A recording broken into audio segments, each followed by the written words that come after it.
Dans Sporting News aujourd'hui, Ronaldinho change de cola, Philippe Gichat et sa famille, Tula Matthew Vaya à l'amende, les frères Klitschko et Rocky, et l'équipe de baseball de Londres en pleine polémique.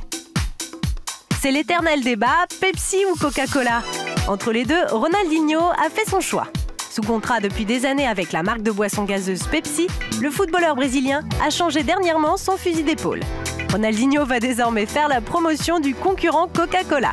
Une campagne de publicité qui devrait rapporter 620 000 € aux joueurs de 31 ans. Ce transfert cache en réalité une bataille sans merci entre les deux géants des bulles. Coca-Cola veut faire de l'ombre à Pepsi sur le marché sud-américain à 2 ans de la Coupe du Monde 2014 qui se déroule au Brésil. La firme américaine est en effet le sponsor officiel de cette Coupe du Monde et pas question de laisser la star locale aux mains du concurrent. Ronaldinho est donc avant tout un choix marketing. Mais ce n'est pas le seul. Coca a misé sur le recrutement d'une autre figure du ballon rond au Brésil, Marta. L'internationale brésilienne a été sacrée 5 fois de suite meilleure footballeuse du monde par la FIFA. Ronaldinho-Marta, un duo de choc à consommer très frais. Il n'y a pas que le handball dans la vie pour Philippe Gichat. Le meilleur joueur du monde en 2010 aime aussi se consacrer à sa famille. Il s'est confié à Trasport sur ce Sports.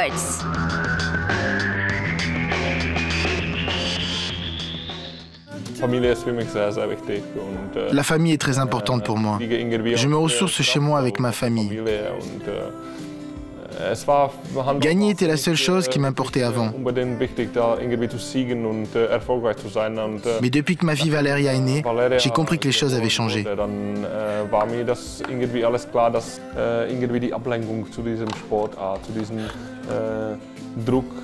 Dans le sport, il y a toujours une énorme pression mentale et beaucoup d'attentes autour de mes performances et des matchs. C'est toujours présent.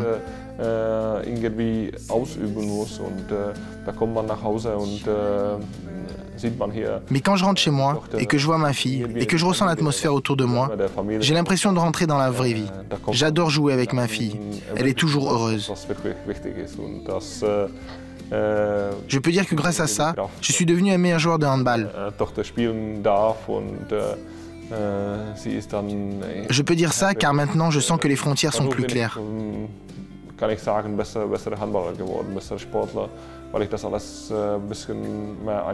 La vraie vie commence où le sport s'arrête. J'en tire des bénéfices ainsi que mon sport.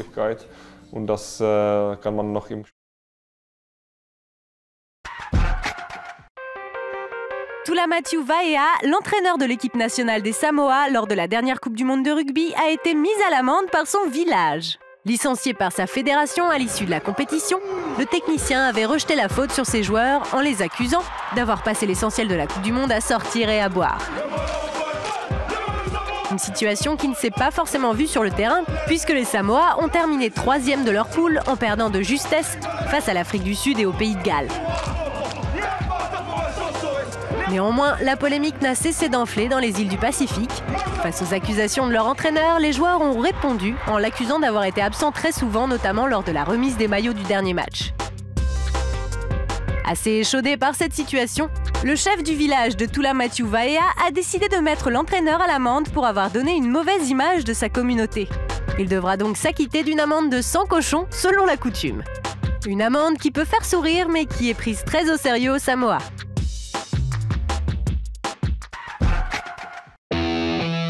Les frères Klitschko préparent déjà leur après-carrière.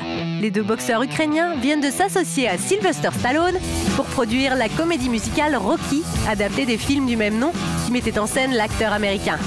La première du spectacle aura lieu en novembre 2012 à Hambourg, en Allemagne. En plus de la production, Vladimir et Vitali seront aussi en charge d'entraîner le comédien qui tiendra le rôle principal pour rendre son rôle beaucoup plus réaliste. Ils occuperont donc en quelque sorte les rôles de metteurs en scène du spectacle. Il n'est toutefois pas sûr qu'ils se mettent au travail tout de suite, puisque Vladimir Klitschko doit affronter Jean-Marc Mormec le 10 décembre.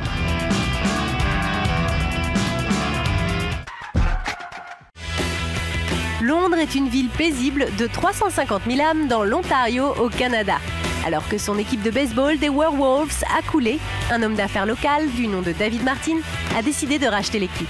Et il semble qu'il a un sens certain pour les coups de pub puisqu'il a décidé de donner le surnom de Rippers, c'est-à-dire éventreur, à son équipe. Une référence au célèbre Jacques l'Éventreur de la capitale anglaise de Londres qui sévissait à la fin du 19e siècle. Voilà qui n'a pas tardé à faire réagir l'opinion publique locale, qui s'est indignée, car Martin a poussé la ressemblance plus loin, puisque le logo de l'équipe représente un personnage prénommé Jack armé d'une batte. Le propriétaire de l'équipe s'est défendu en argumentant que le terme « ripping a ball » en français, éventrer une balle, était commun au baseball et que cela n'avait aucun lien avec le célèbre serial killer.